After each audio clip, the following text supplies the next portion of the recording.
Of course, everyone listening today will be familiar with the lack of social value in acknowledging the truth.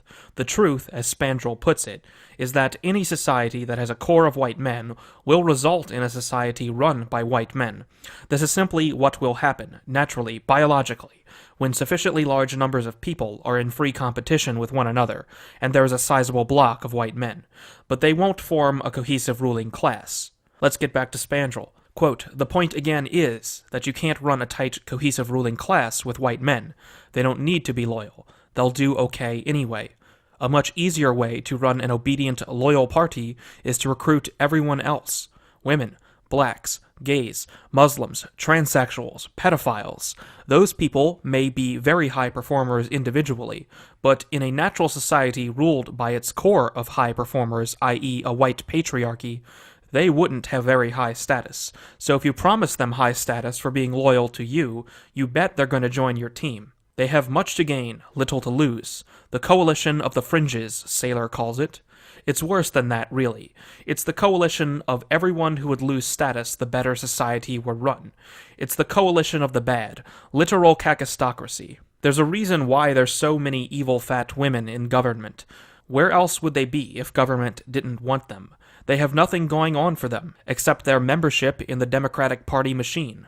The party gives them all they have, the same way the Communist Party had given everything to that average peasant kid who became a middling bureaucrat in Moscow. And don't even get me started with hostile Muslims or transsexuals. Those people used to be expelled or taken into asylums pre-1960, which is why American progressivism likes them so much. The little these people have depends completely on the left's patronage. There's a devil's bargain there. The more naturally repulsive someone else, the more valuable it is as a party member, as its loyalty will be all the stronger. This is of course what's behind Larry Oster's first law of minority relations. The worse a group behaves, the more the left likes it. This is also why the left today is the same left that was into Soviet communism back in the day. What they approve of today would scandalize any 1920s leftist, even 1950s leftist. But it's all the same thing, following the same incentives, how to build a cohesive ruling class to monopolize state power. It used to be class struggle, now it's gender struggle and ethnic struggle. Ethnic struggle works in America because immigrants have no territorial power base, unlike in Russia or China.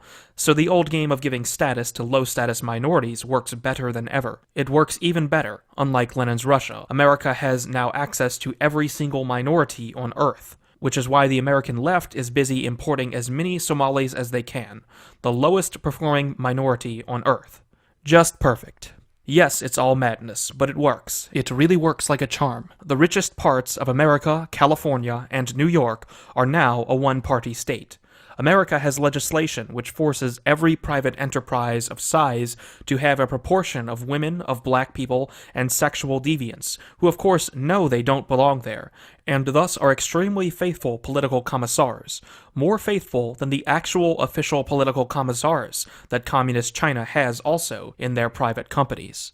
End quote. Many people will be familiar with the Stasi who police modern-day companies. There are many misapprehensions regarding why private companies behave in the left-wing manner that they do, extending all the way to blaming capitalism or free markets themselves. However, the progressive nature of companies is not primarily due to economic reasons, but to ideological reasons, enforced by the Stasi agents embedded in companies. Globalism is a means of spreading this model of control across the world. Quote, "And biological Leninism is extremely powerful overseas, too. The same way that Soviet communism all had natural fifth columns across the world, with industrial workers forming parties and all doing Moscow's bidding across the West, American biological Leninism is also an extremely strong means of agitation all over the world." End quote. There are always low-status people in any civilization, and America agitates them in other countries to undermine these nations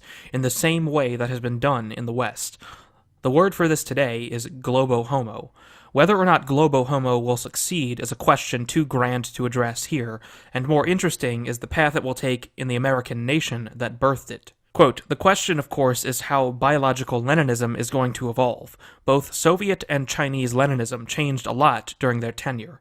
Stalin purged the party very hard, and after some decades, when all the memories of the pre-Soviet era were gone, and their power was secure, the CPSU started promoting high-performing, by the requirements of a political party, not a rocket science department, that is, Russian males, which didn't care much when the whole Soviet state collapsed. I guess they're doing quite okay right now. Same in China. Today the CPC is by no means a peasants' and workers' party.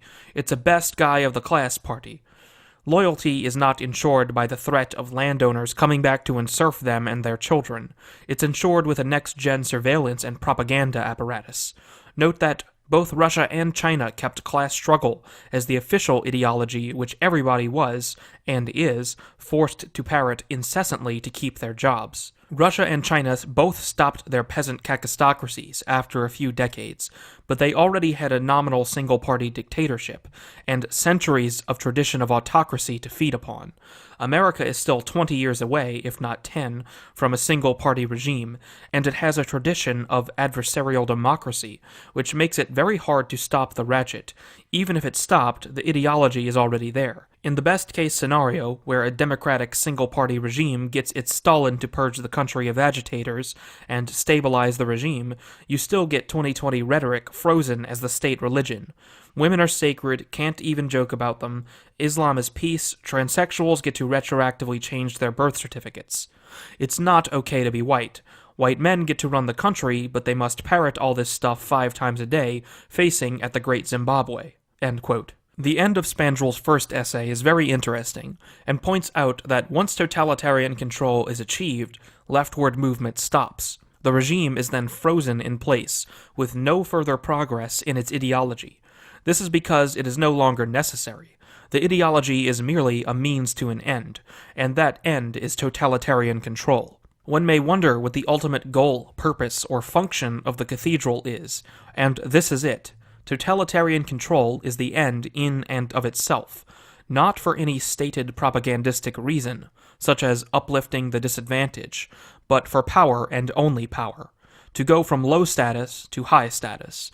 When reacting against the left, it is critical to realize that all of their rhetoric only serves this end.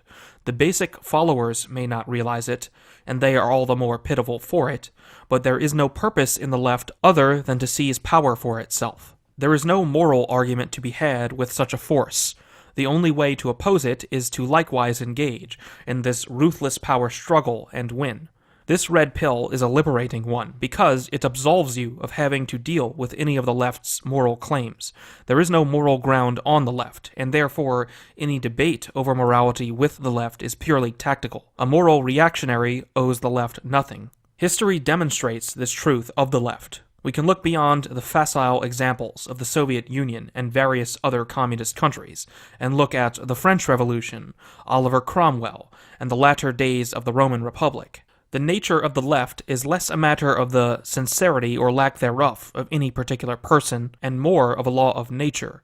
The left moves as far left as it needs to, drops as many principles as it must, and disregards any mores that hold it back to achieve power. Spandrel's second essay is very short, and we will grab most of the second half of it to examine. Quote, "As Royce would tell you, a man or a woman is only as loyal as his options. So the ideal politician is the man who doesn't have anything else going on for him, someone for whom being a politician is the best thing that ever happened to him, somebody who positively knows that if he ever leaves the party, his status would drop. Marco Rubio, say, he'll play ball, he better. Any system ruled by political parties will always move to the left. Their business model is based on getting low-status people to work for them. Obviously, they must give them something in exchange, and they must motivate voters to vote for them. Their promise is simple. You, low-status people, help us out, vote for us, obey our commands, and we will give you high status. Don't vote for us, disobey us, let the right win, and you will remain low status. The left always wins, but once they win, they become higher status. Come on, they got power. They try very hard to convince everyone that they're not really in power. No, the forces of reaction are lurking everywhere. We must keep on the struggle. 80% of the left's energy is in producing propaganda about how the right really runs everything. When the left had 90% tax rates, they still talked as if they were in Charles Dickens' world. After 60 years of feminism, affirmative action, and Jews in all resorts of power, the left of 2017 is obsessed with systemic racism, toxic masculinity, and anti-Semitism. Right. But of course the left has been in power for 200 years now. Once they got power, they enjoyed their hardly fought high status. Naturally, they lost discipline, until a party further left appeared, and then won. And so on and so forth. Cthulhu always swims left. That's where power is. First, they captured the electoral system. Arguably, it's the easy. But power is not only in Parliament. Separation of powers is, or at least was, real. A Parliament can pass a law. The executive could delay or outright ignore its execution. A judge could find or make up some flaw in the law and block it. It is of no use to have a legislative majority having the ability to pass laws at will if you can't effectively put them into practice. Power is absolute power, or it is no power at all. But where there's a will, there's a way, and there is always someone with a will to power. Eventually, the left found a way. Well, 2 ways. Stay tuned." End quote. The explanation for what a politician is explains why we see so many gremlins in the leadership of political parties. The perfect politician is someone who couldn't possibly do anything else. Pete Buttigieg comes to mind in this regard. This type of person will do whatever the controllers holding their leash tells them to do. Building power on people like this inevitably results in further degeneration to the left. As more and more low-status people are exploited, it is a scramble to the bottom. This is where the individual analysis is so important. The left in reality is a bunch of individual people who all have their own selfish reasons to act in similar ways. It is easy to mistake the left as a collective, but the left merely proclaims collectivism as a mask of convenience over each and every leftist's lust. Collective ideologies hide their true motives. Remember, the only purpose of the left is to achieve power. This is why leftist coalitions infight, fragment, and reform further left. It's survival of the fittest for whoever can more ruthlessly undermine the other low-status people. This is inevitably even more low-status people. Of course, eventually this reaches a conclusion. The society can collapse completely into its decadence, or true hierarchy reasserts itself anywhere along the way, and competent leaders solidify control.